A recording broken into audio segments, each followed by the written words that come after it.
Welcome to the Federalist Society's Teleforum conference call. This afternoon, our topic is titled Sanctuary Cities and is hosted by our Criminal Law and Procedure Practice Group. My name is Micah Wallen, and I'm the Assistant Director of Practice Groups at the Federalist Society. As always, please note that all expressions of opinion are those of the experts on today's call. Today, we are fortunate to have with us Brian Fish, who is a member of the Executive Committee for the Criminal Law and Procedure Practice Group at the Federalist Society. After our speakers give their remarks, we will then go to audience Q&A. Thank you for speaking with us. Brian, the floor is yours. Thank you, Micah. Again, my name is Brian Fish, and I'm on the Executive Committee of the Criminal Law Practice Group. I'm also calling you from Baltimore, where I am the chapter president of the Lawyers Society here. And yes, there is a chapter in Baltimore. For the next hour or so, we are going to be discussing sanctuary cities, and maybe they should be more broadly called sanctuary jurisdictions. So what are they? Are they legal? Are they constitutional? The website and the email that you all got starts off with the Kate Steinle tragedy. But we should probably go back 2 weeks earlier from that event. On June 16th, 2015, Donald Trump rode down a Manhattan escalator and announced that he was running for president. Among Mr. Trump's ideas was the notion that our country should be enforcing its immigration laws, and he even wanted to build a wall on the Mexican border, and as he said it, with a great big beautiful door in the middle of it. 2 weeks later, however, on July 1st, 2015, Kate Steinle, who was walking down a San Francisco pier with her father, was shot and killed. The man who killed her was an illegal alien who was deported 5 times previously, and he had 7 felony convictions on his record. When he was asked by local TV why he was in San Francisco, he replied that he knew that San Francisco was a sanctuary city where he would not be pursued by immigration officials. The idea of sanctuary cities is not new, but as we all know, the Steinle killing fueled the sanctuary city discussion for the rest of the 2015-2016 campaign. So what does it mean to be a sanctuary city? Simply put, they are places that seek to shield information about illegal aliens from ICE, the Immigration and Customs Enforcement part of the Department of Homeland Security. Currently, there are about 300 such places, going from the smallest town all the way up through the entire state of California. This topic brings up many ideas that are near and dear to the hearts of many in the society: separation of powers, states' rights, federal overreach, and the rule of law. Now, before some in the audience today succumb to maybe a knee-jerk reaction of saying, well, of course the locals should help ICE. What's the problem? What are we even talking about? Before you have that reaction, I would like to ask what has been a common refrain for many members of the society. WWSD. What would Scalia do? Perhaps the late Justice's 1997 majority opinion in the Prince case lends a hand. In that opinion, the Justice wrote that the 10th Amendment prohibited the federal government from commandeering the cooperation of state government in enforcing federal law.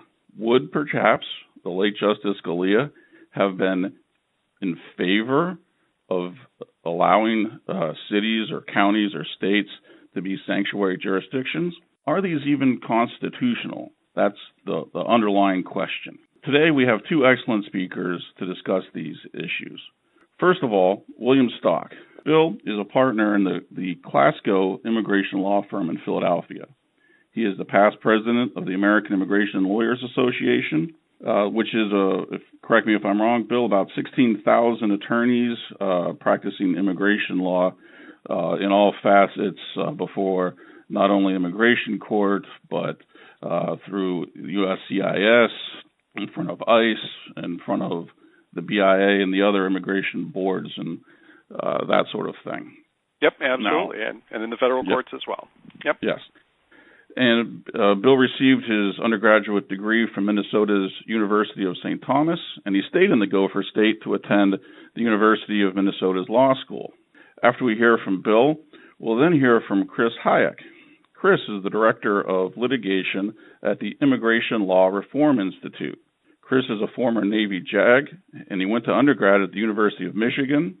Then he went to law school at the University of Pennsylvania, and he received a PhD from the University of Miami.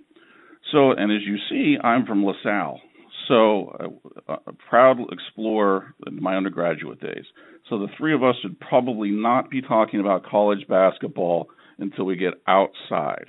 So with that, Bill, why should we allow sanctuary cities to exist? Lead us off in this discussion. Sure. I think I want to first unpack a little bit about what we mean by sanctuary cities, because, of course, the first place we'd go is, where is that term defined? If we look in the Code of Federal Regulations in the U.S. Code, we're not going to find it, because right now this idea of a sanctuary city it's not a legal term yet.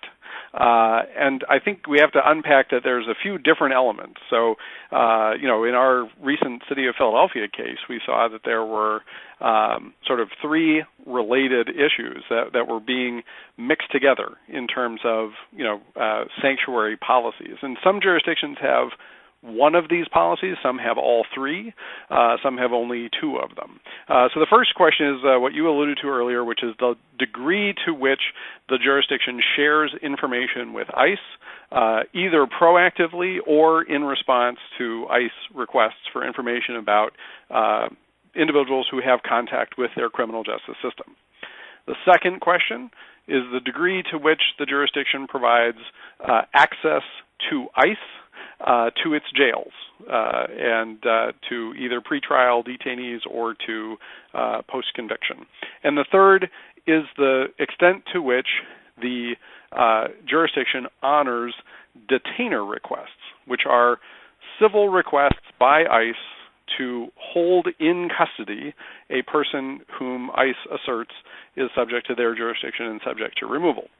So those three elements, make up the sort of what are usually talked about as sanctuary policy, and I think each of them has slightly different kind of issues that go around it.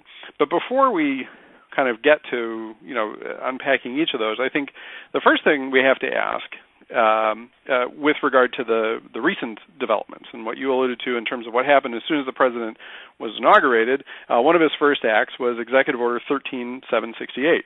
Executive Order instructed the Attorney General to withhold grants from cities who were not in compliance with what's referred to as Section 1373. And as we'll talk about in a minute, 1373 of the Immigration and Nationality Act says that no state can have a policy prohibiting the communication of information between its officers and the immigration authorities. So the first question that came up was, what about all grants? We're going to cut off Medicaid funding to the city of San Francisco, and so they sued, and they got federal court to say that no, the broad possible interpretation of that 1368 executive order language could not apply to things that are completely unrelated to immigration and criminal justice.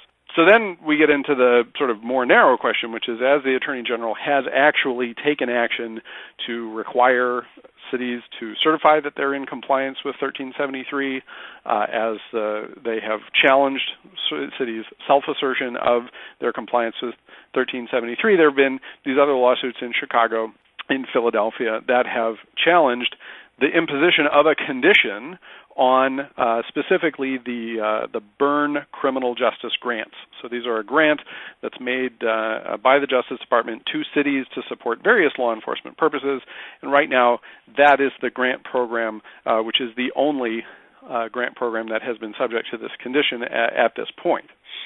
Now, so the first problem that comes up, and both of the judges who've heard these cases in Philadelphia and Chicago, interestingly, both of them George Bush appointees, have struck down the placing of conditions on an authorized grant by the Justice Department because Congress did not place those conditions on the grant.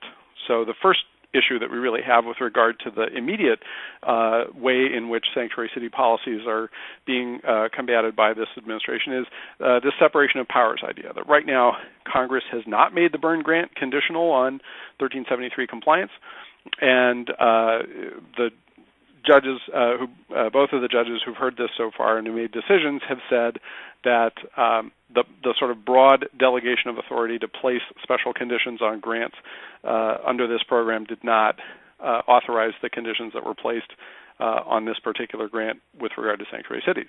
So then that raises the interesting theoretical question, what if Congress did place this condition onto the grant? So the first problem would be, a spending clause problem, which is to say Congress is generally allowed to place conditions on money that it offers to the states, and it's sort of a contractual thing. If you want the money, you agree to certain kinds of conditions. The Supreme Court has said that there has to be a connection, a relatedness connection between the funding, the purpose of the grant, and the policy that they're trying to get the states to implement. And of course, we have the Supreme Court case in the South Dakota case, South Dakota versus United States, back when the 21-year-old drinking age was imposed. That was about 5% of the state's highway funding would have been withheld. The Supreme Court upheld that condition, but that really sets kind of the framework for analysis here. So at this point, no court's ever found that a grant condition wasn't related enough. But I think the court certainly threw down a marker in the NFIB versus Sebelius case that was decided a couple of years ago, and that was about Obamacare, where states would have lost all their Medicare funding if they didn't agree to new conditions, and the Supreme Court said, no, you can't do that. You can't coerce states by basically taking away an existing funding stream. And, I think, Brian, you mentioned the 10th Amendment concern. So even if they were, do we have an issue of unlawfully commandeering state resources, if we are having states that are compelled to go in with this federal program? So that, I think that's the problems I think that we're immediately facing right now, the placing of conditions that require information sharing, access to jails, et cetera. Have these challenges that, right now Congress hasn't allowed those conditions. If they did allow those conditions, then, assumably these jurisdictions would be challenging them, arguing first that they're not related enough, and second, that even if they are, you've got this 10th Amendment commandeering problem. And, I think interestingly, so then the whole question becomes, well, can we commandeer the states, to engage in this civil enforcement action? Right now, immigration is a exclusively federal jurisdiction. States are not allowed to make laws about immigration status that differ from the federal policies. States are allowed to sort of supplement the federal policy in various ways. So, I think we have the question of what is the state allowed to do? They can't thwart whatever the current federal policy is, but they also don't have to supplement it. So, for example, the arguments often made, like the supremacy clause would make federal law supreme over any state law. And generally speaking, immigration is a federal matter, and the federal government has plenary power over it. But it's important to understand that those concerns really don't have anything to do with the federalism issues that we've been talking about. When we talk about the supremacy clause, we're really talking about the regulation of private parties, and how do we prevent private parties from having two different sets of requirements that they're allowed, that they're required to show. So, for example, in the Arizona versus U.S. case, which was the SB 1070, where Arizona made certain kinds of activity unlawful under state law, the Supreme Court said that Arizona couldn't create a state crime of being in the United States without lawful presence, because the federal immigration law sort of took over that field of regulating immigration presence in the U.S. But Arizona could require law officers to stop and detain a person who they believed had committed a crime and who they thought was in the United States illegally. So it was perfectly fine for them to use state resources, if they chose to do so, in order to supplement the efforts of federal law enforcement. The California has kind of gone the opposite way. They recently passed what they call the Immigrant Workers Protection Act, which would have required employers to refuse consent to ICE officers coming to inspect their premises for undocumented workers. And the court was just considered that, said, well, you cannot require employers to follow state law in a way which might violate federal law. So that was overturned by the Supremacy Clause. All of this then kind of relates to what I think is sort of the final big issue that has not yet been fully developed, but I think it really is going to be a developing area with regard to federal immigration enforcement, and that is, what are the Fourth Amendment limits on federal immigration law enforcement, particularly in these situations where state jurisdictions are being asked to detain individuals, to hold them in detention pursuant to requests by a federal agency to take people into custody because of a civil enforcement regime.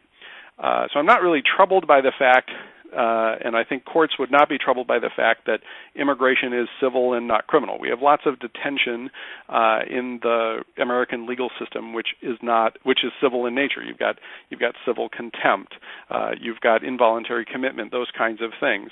So just the fact that immigration is custody pursuant to a civil offense, not pursuant to a criminal offense, that's not troubling.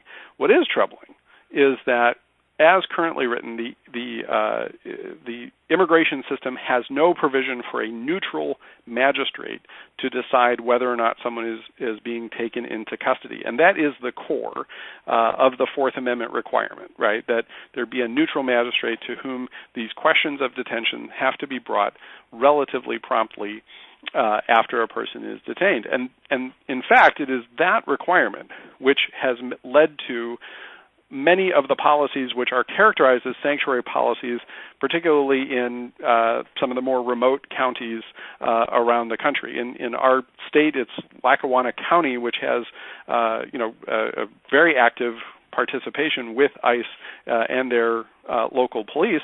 They were labeled a sanctuary jurisdiction because they had actually gotten sued for having detained a U.S. citizen pursuant to an immigration detainer. And so what came out of that was the immigration detainers must be considered voluntary requests for detention, and the local jurisdiction remains on the hook for any unlawful detention claim merely because that detention is done under color of law by an ICE officer saying, well, I assert that I have jurisdiction over this person because I believe that they are in the country unlawfully. If you make a mistake and detain a U.S. citizen under that, there's no recourse for the state jurisdiction that does that. So a lot of jurisdictions really put that in place because of the risk of inadvertently detaining U.S. citizens. So I think that's the kind of future-looking question: is what limits are courts going to be willing to place on an immigration agency, which, to my knowledge, is the only law enforcement agency which will take custody of you pursuant to only the law enforcement agency's assertion of its jurisdiction over you. So, Brian, those are my thoughts. All right, Chris, take it away. Why should the United States, whether it's federal, state, local, why should we be allowed to trample over states and local rights? Well, I'm very happy to be here. I guess in talking about preemption, I'll start with something that sounds like the beginning of a nightclub joke. An illegal alien and a local police officer are walking down the street in California. The illegal alien is from someplace like Norway or Asia. He's also a convicted criminal whose sentence has just expired, and he's being escorted to his car. An ICE officer walks up to them and says, I have a civil warrant for the detention of that alien who is removable from the country. Please transfer custody to me. The local police officer says, no, I can't transfer custody. That would violate California law. Still, the ICE officer goes ahead and tries to handcuff the alien. The local police officer says, oh, no, you don't, and pulls his gun on him. Maybe he gets the drop on the ICE officer and arrests him for resisting an officer. Or maybe the ICE officer pulls his gun at the same time and either somebody gets shot or there's a standoff. Fun, huh? You can run similar scenarios for ICE officers trying to get into local jails in sanctuary cities. And what these scenarios signal is a major problem with sanctuary laws and policy. They violate the Supremacy Clause in a very direct way.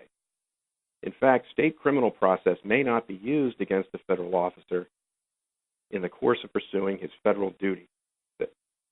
That was settled in a Supreme Court case in 1890. In that case, a federal marshal shot and killed a man in California while defending a U.S. Supreme Court justice riding circuit in that state. California convicted the federal marshal of murder, and the Supreme Court threw the conviction out. The court talked about states interfering with federal operations and said, "We do not think such an element of weakness is to be found in the Constitution. The United States is a government with authority extending over the whole territory of the Union, acting upon the states and the people in the state. While it is limited in the number of its powers, so far as its sovereignty extends, it is supreme.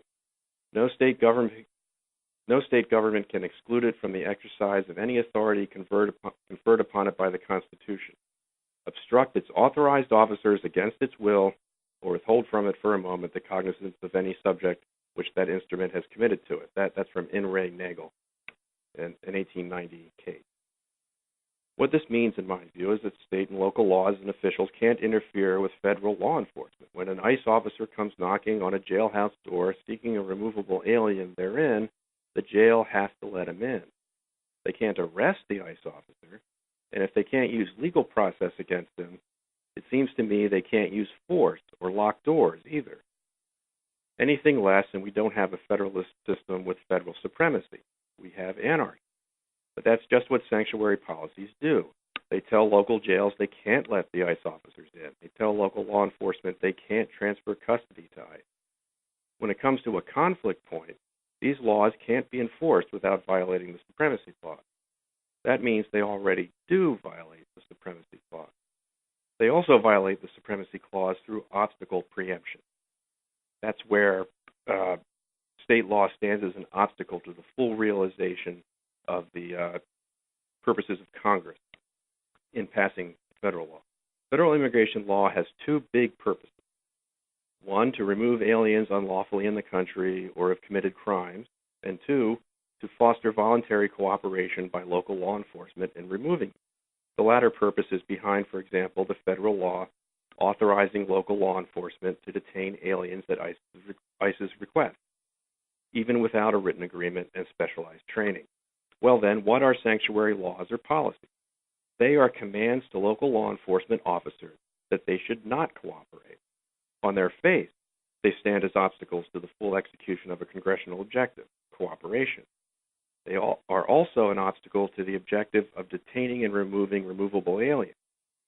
In the recent district court ruling on the suit by the United States against California's sanctuary law, the judge, in denying part of the motion to preliminarily enjoin the law, said something he obviously thought telling.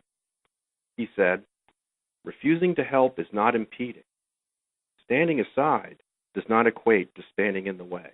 All California was doing was standing aside, you see, refusing to cooperate. It wasn't interfering. It wasn't raising an obstacle." I actually don't think that's right.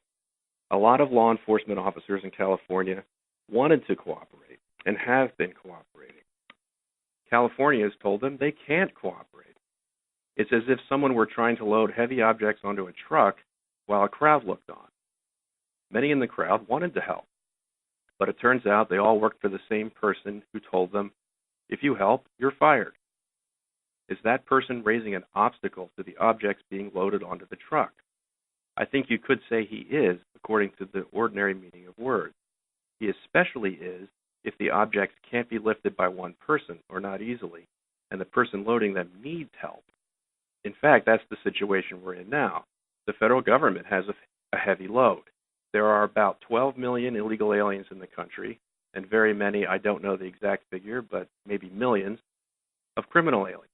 ICE can't make a dent in that without the voluntary cooperation it has been getting as a matter of course from local officers. When states and cities shut that cooperation off, When they command local officers not to cooperate, they interfere with ICE's ability to do its job. It makes it especially hard for ICE to remove criminal aliens, which have been a priority.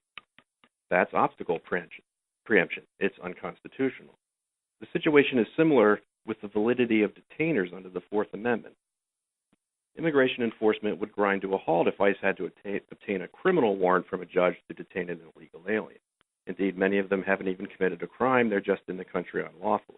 And getting civil warrants from a judge every time they wanted to detain an illegal alien would hopelessly clog up any effort to exercise the nation's sovereign power to expel aliens, when there are that many of them. The touchstone of the Fourth Amendment is reasonableness. And given the enormity of the task, it is reasonable that ICE do what it does, detain aliens on probable cause of removability. And it is also reasonable for local officials to cooperate with and assist ICE in that endeavor by detaining aliens until ICE can pick them up. They do the same for the federal government and other areas of federal law enforcement, and they do the same for fugitives from other states. The probable cause of the ICE officer is imputed to the local officer under the well-established collective knowledge doctrine, and it seems to me to make no difference that the law calling for detention is civil rather than criminal. If it but validly calls for detention, and if the probable cause is validly imputed under the collective knowledge doctrine, then the local officials may detain the alien to assist ICE as long as they don't have independent information that dissipates probable cause. This is what was held, in essence, by the Fifth Circuit recently in Texas versus El Cenizo, when plaintiffs claimed that complying with detainer requests violated the Fourth Amendment. And those plaintiffs have not sought Supreme Court review of that decision. Now, it seems to me that a counter-argument can be made to some of what I've said so far, and I'll anticipate it. It can be said that it's Congress's fault, ultimately, that there are 12 million illegal aliens in the country. They underfund enforcement, they haven't built a wall, they have allowed the numbers to pile up to their present levels over many decades. Now they want to solve the problem by drafting the state, by commandeering them, you might say. I guess my answer to that is that while I am sympathetic to the premise, Congress's failures here have been extravagant, technically, by counting on and trying to foster voluntary cooperation and assistance by local law enforcement officers, it is not commandeering anyone. No one has to do anything. The cooperation Congress counts on and seeks is voluntary. When a state shuts that down, when it prevents that cooperation, which would otherwise occur, it is stepping in front of the congressional purpose, whatever the state's rationale might be. It is interposing its own agenda in the path of Congress, and that violates the Supremacy Clause under Supreme Court precedent. All right, thus in round one. Bill, do you have any reply to Chris, especially in the topic that he broached at the end there with the detainers and the idea that detainers are simply voluntary and that the state, if you will, if we're going to use California as an example, outline all cooperation, voluntary or involuntary, with ICE, has somehow impeded the federal government's purpose and the Supremacy Clause that immigration falls in under. Would these just ignoring detainers isn't that an illegal act? Well, I think it's an illegal act if the detainer is considered a lawful source of authority. A court in Illinois, I think, had a pretty good analysis of why what a detainer is. They said, look, under the Constitution, a detainer is a warrantless arrest. And we have standards for when police officers are allowed to make warrantless arrests, when there's probable cause to believe a crime has been committed and there is a reasonable likelihood that the person is going to get away before you can go and get a warrant. My question back always when this specter of, oh my gosh, there are millions of people in the U.S. and what if we had to go to a judge every time we wanted to arrest one of them? Well,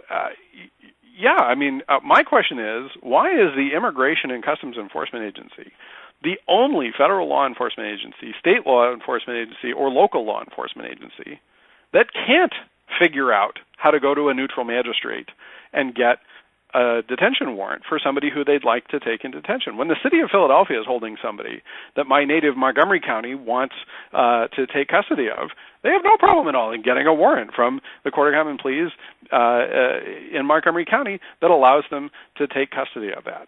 So I think that, when you remember that more than 80% of the individuals encountered by the Philadelphia police, according to the record in the recent Philadelphia decision, more than 80% of the people encountered are in pre-trial mode. In other words, they are not criminal aliens.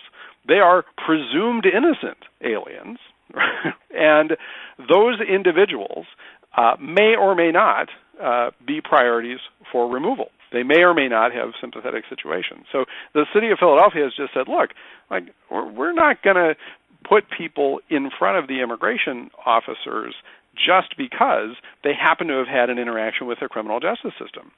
Because what happened when the Secured Communities program was first rolled out was they noticed, a drop-off in the willingness of people in the city of Philadelphia, including U.S. citizens, to report crime, to cooperate with the police, and to come forward as witnesses. So they made that decision. So I think that's the really interesting question that we're all going to have to face when it comes to these civil immigration detainers is how are we going to know in this world where everything seems to be done on databases that an individual is in fact without lawful presence in the United States, or that a person who wasn't born in the United States, right? So country of birth is often communicated to the Immigration and Customs Enforcement when a person's fingerprints are run by any local police jurisdiction. Okay, so the country of birth is there. But you know what? There are 22 million American citizens who were born in another country who live in the United States right now. Are all 22 million of those people subject to ICE detainers because they can find out from the fingerprints that they're not born in the United States? I think we have to, sort of think carefully about that. I mean, the other thing I guess I would respond with regard to the example of the jail has to let the officer in. That is exactly the problem that we're talking about here. Commandeering the time of the jail staff to hold someone in custody, to escort an ICE officer through the premises, et cetera. And let's remember that in the Prince case, what Justice Scalia was concerned about was the 5 minutes that it took a clerk in a sheriff's office to check the criminal record databases of a gun purchaser. And the justice said you cannot, if you start accumulating that, it becomes significant periods of time. So if, 5 minutes to check a database is an unlawful imposition on a state's time, then, how is the 20 to 40 minutes at least of having to escort ICE officers through a jail, extra detention of days, hours, while ICE officers are coming to pick people up, how is that expense not an unlawful requisition of the state's time if the state has decided it prefers not to provide that active assistance to the ICE officers? Chris, in your reply, maybe you could touch upon the idea that should we even be using the criminal terminology in civil immigration enforcement?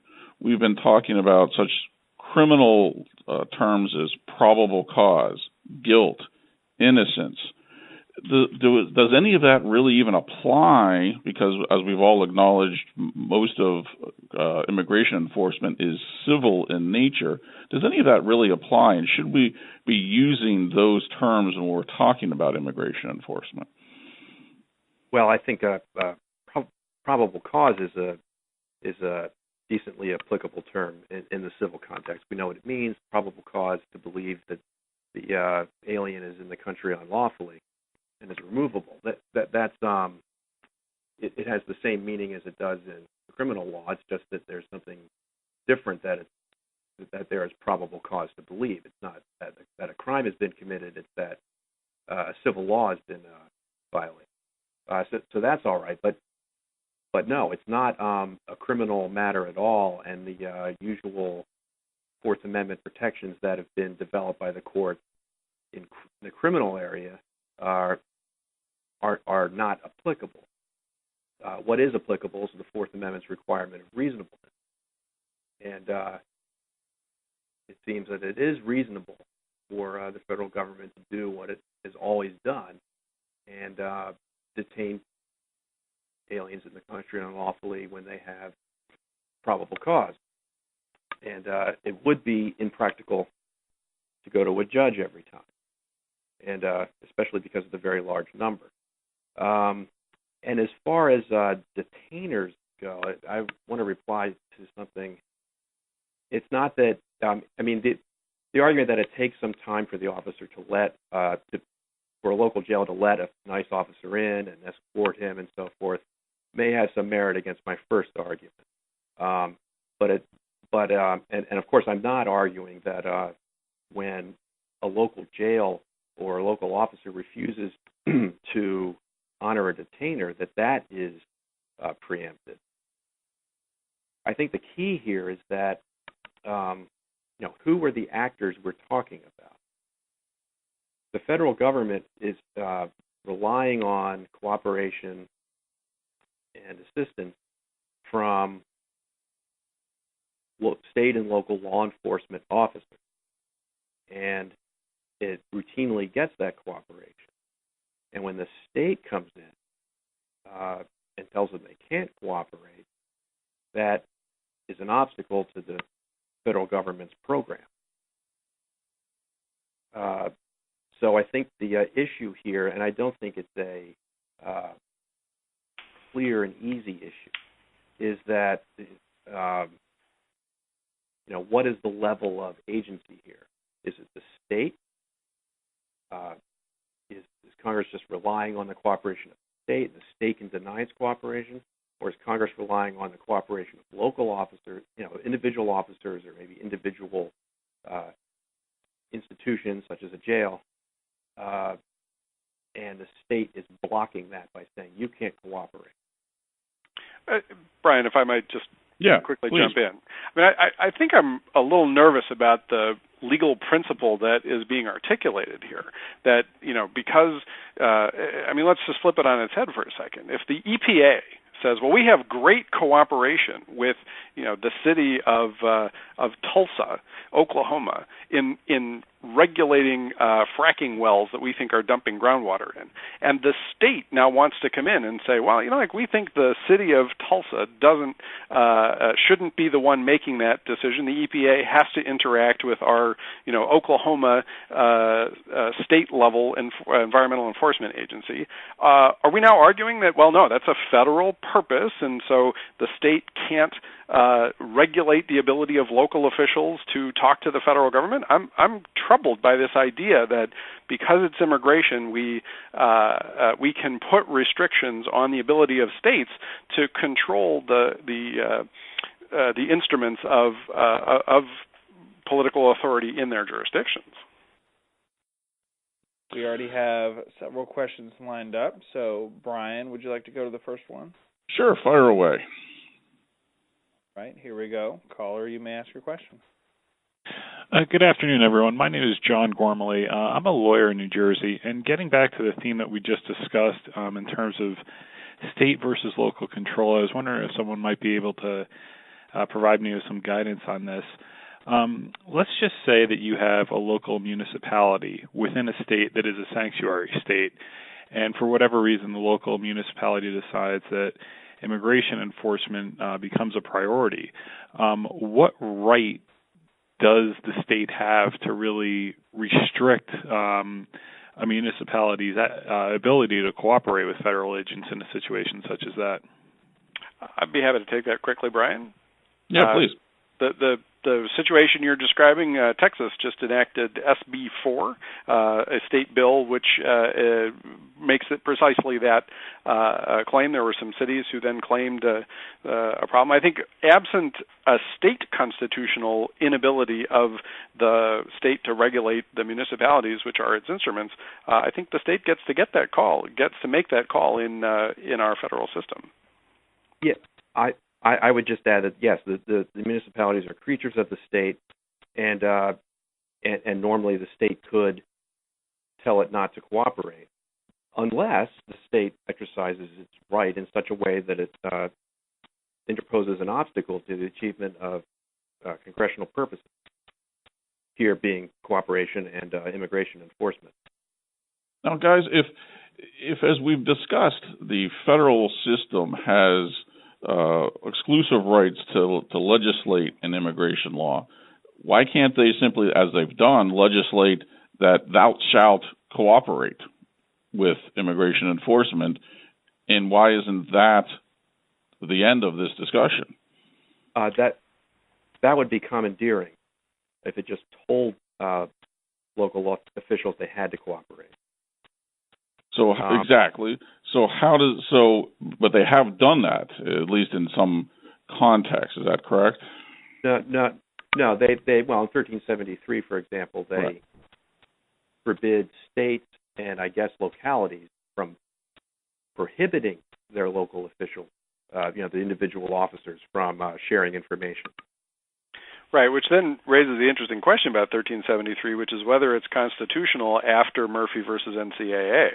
Because Murphy versus NCAA tried to draw this distinction to say, the federal government telling a state it's not that you have to regulate in certain ways, but you just can't regulate you can't forbid gambling, right?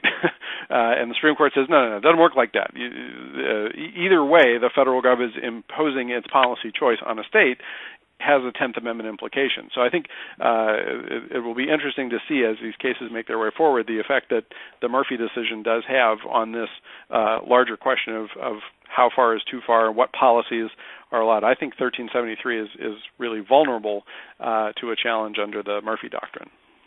I would just briefly say that, in my view, 1373 is a law in aid of Congress's, in aid of the Supremacy Clause, because it's preemptive for a state or a local government to tell individual officers that they can't cooperate when they otherwise would. Murphy simply said that that Congress can't tell states that in the future they can't have laws against gambling. That in the future that they can't fail to forbid gambling, and that's telling a state what laws it can have. 1373 doesn't exactly do that, but it is a very interesting question. We have another question to find out. So without further ado. Yes, this is Jim Haynes. I'm a lawyer in Maryland, and I wanted to actually sort of state a proposition and ask our speakers if they could react to it. And essentially, my proposition would be that the fact that we are having this discussion at all is really a sign of failure and defeat at the federal level, based upon the fact that Congress has for decades simply failed to adequately oversee and adequately design and implement federal immigration laws that meet the obvious needs that our society has. My proposition is that instead of sort of spending a long time arguing about constitutional principles, that we should simply call upon the Senate to abolish the filibuster rule so that it can legislate as a recognizable legislative body, and that Congress can then go ahead and fill in the content that really both of our panelists kind of admit is missing. If I have heard this discussion correctly, both of our panelists are kind of trying to make it up and kind of trying to find ways to fill in a gap which has been left by the elected officials that we send to Washington in order to do their best to solve the problems of immigration, allowing people to live in security, allowing our laws to be enforced, allowing crime to be controlled. So is, in a sense, immigration no different than any other federal law? And is the problem not ultimately the problem of Congress, the problem of the Senate, the problem of its inability to legislate on anything hard? Your reactions? I completely agree. I mean, that would be great. I wish the Senate would, in some cases, do away with the filibuster and also vote on issues separately, not in big omnibus bills. And we might see more progress then. Yes, Congress is trying at the minimum to have, and has been trying to have immigration enforcement on the cheap and use state officers to help them. But even in the best designed system, any federal system depends on state and federal cooperation, and it's really a linchpin of it. And I think that some degree of basic cooperation, like asking questions, answering questions. You have an illegal alien in your jail who's serving the rest of his sentence for a crime. When is his sentence over? When is he going to be released? Oh, and they say, we can't tell you that. That's just the kind of refusal to cooperate that you see in no other area of federal law enforcement. It's just routine to cooperate like that, and I think it's because the federal government is supreme, and if you push the non-cooperation too far, you can have a clash, and that clash has to be won by the federal government. So it's sort of a deferential posture that is very distinct from commandeering. I would just ask the caller to think about how that plays, not in the current moment, but in a future state where one can expect that politicians, perhaps less aligned with his policy preferences, have a 51-vote majority in the Senate, and he's now deprived the senators of the minority party from the ability to filibuster that legislation. I think systemic changes like that should be thought about very carefully as to what they're going to look like when the shoe's on the other foot. Well, that is a kind of a response that everybody, I think, thinks about. And the question is, do we believe as Americans that our Congress is so utterly irresponsible that the Senate is safest for our republic if it turns itself into a quadriplegic that can't do anything?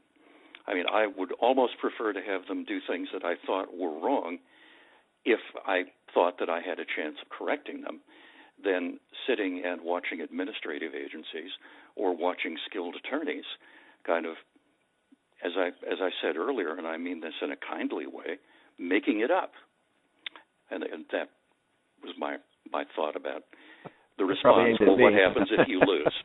What happens if you lose? Well, I think the other thing I would point out is that I think the current state of immigration debate, in particular, reflects a lack of consensus on the part of the American people as a whole on the best ways to deal with this. There certainly are strong minorities in favor of stricter enforcement and in not providing pathways to legal immigration for workers whose skills are in demand in our economy.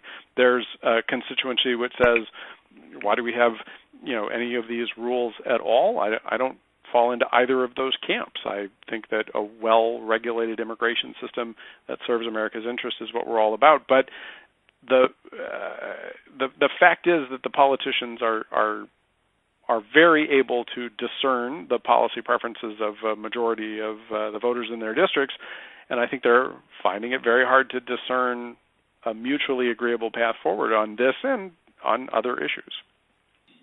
There's no more questions lined up at the moment, so all right. I'll chime back in if we see one pop up. Great, thanks. All right, so we've touched upon a lot of these areas so far, gentlemen. So the courts, yeah. Sorry, one just popped up. Oh, well, great. Fire away. Hello, my name is Steve McCloskey from North Carolina, and Chris, I had sent you an email about noon. I thought that this might be a topic of the conversation, so I hope I'm not going off on a tangent here. But my question really had to do with, as far as sanctuary cities, why would they not be amenable to suit under 14 U.S.C. 1983? I think the answer to that is that why it's difficult is that there are issues of probable cause. That cities don't have a general duty to protect, believe it or not, to protect the public from crime. Sure, under the public duty doctrine. Yeah, and you would have to find a plaintiff who had a special relationship or a special vulnerability that the city should have known about in order to have standing. Well, let me read you a little quote from Leatherman versus Tarrant County. This is U.S. Supreme Court 1993. It says, these court decisions make it quite clear that unlike various government officials, municipalities do not enjoy immunity from suit, either absolute or qualified, under Section 1983. In short, a municipality can be sued under 1983, but it cannot be held liable unless a municipal policy or custom caused the constitutional injury.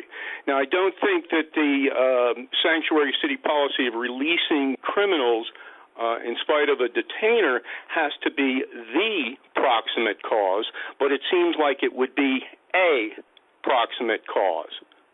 Well, it would be a but-for cause. I believe that the standard there is that it should also be a proximate cause. It has to be foreseeable. Well, that's what I'm saying. I think it's patently foreseeable that if you don't train your officers, for example, in how to use a taser, and one of the officers goes out and illegally tases somebody, I mean, you don't have to identify the victim of that illegal tasing in advance. The point is the policy was or the lack of a policy regarding education was a cause of the damage to the person who was unlawfully tased. Right. I think it's a little different here. I think the courts would say that since it's the third party, the released alien who commits the crime, it falls under the doctrine that the police can't be sued by crime victims because they haven't done their job well enough. I'm very sympathetic to your point of view, and it may be possible that such a that a 1983 suit in some circumstances could succeed, and there's certainly a lot of victims.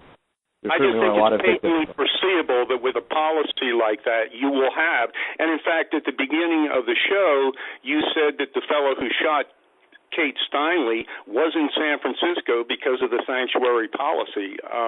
So anyway, I'll leave it at that, except I detect that there's a number of Philadelphia folks here, and I was just reading something the other day about the Palestra and the Big Five. So go. Yeah, I mean, if I could just sort of chime in for 2 seconds. I mean, I think the caller's comments really, do bring up a question, which is what's the correlation between foreign national status and criminality, right? I mean, are we talking about something which is closely tied, or are we talking about something which is, like left-handedness, right, where it doesn't, the characteristic that someone happens to be a foreign national or happens to be without papers in the U.S., does that correlate in any way to criminality? Interestingly, Judge Bailson in the Philadelphia case asked the Justice Department to provide any kind of rational basis for this and said the only study that the Justice Department introduced into the record couldn't conclude anything with regard to a link between alien status and criminality. So I think that's a big problem for your 1983 case is, you can't make the case that the fact that a person happens to be undocumented also means that they're more likely to be criminal. No, I think we're talking about somebody who already is known to be a criminal, and they serve their time, and then they're released, and then they go do something the same as what they've done before. You're not relying on the person's foreign status.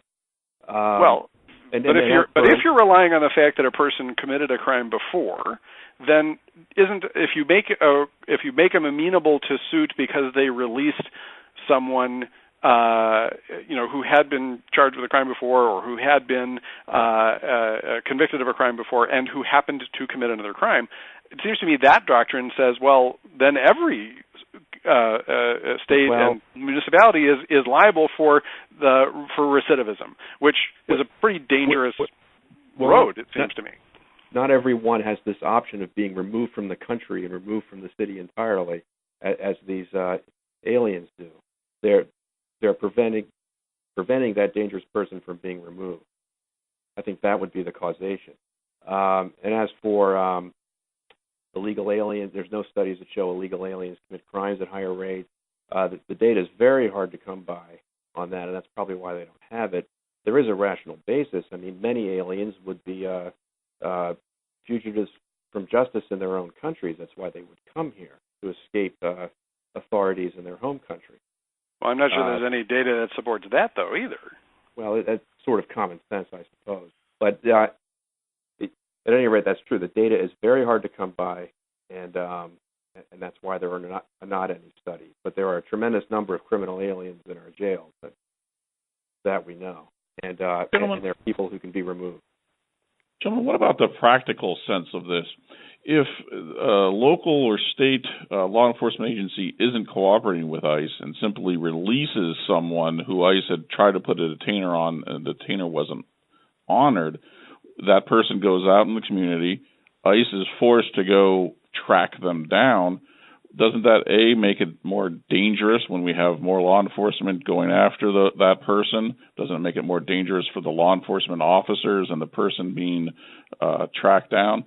And isn't there more chance for collateral damage, making it worse for more aliens who would be, say, in the same house when that person's there and they all get swept up? Doesn't it, the practical sense, make it worse for the aliens and more dangerous? You know, I'm certainly not an expert on whether those policies, have those kinds of downstream effects or not. I'm also not going to try and argue on that basis. What I'm going to try and argue is to say that if the city of Dallas wants to make one decision and the city of Philadelphia wants to make a different decision, that's kind of what the whole federal system is about. So I think those are great natural experiments to find out, as each city chooses which of those it prefers, to make a determination about whether it may be better for public safety, for example, to do as you suggest. Chris, I think in looking at the clock, you get the last word, my friend. I would just reiterate that ICE has a tremendous problem on its hands. Congress has intended for the individual local officers to help in that endeavor, and when states pass laws against such help, they are interposing an obstacle to the purposes of Congress, and their laws are preempted. All right. Well, thank you very much to both of you for joining us, and for all the callers, both ones that have called in and were listening on the line. Mike, anything else? On behalf of the Federalist Society, I want to thank all of our experts today for the benefit of their valuable time and expertise today, and thank Brian Fish for doing such a great job moderating. We welcome listener feedback by email at info@fedsoc.org, and thank you all for joining us. We are adjourned. Thank you for listening. We hope you enjoyed this Practice Group podcast. For materials related to this podcast and other Federalist Society multimedia, please visit the Federalist Society's website at fedsoc.org/podcast.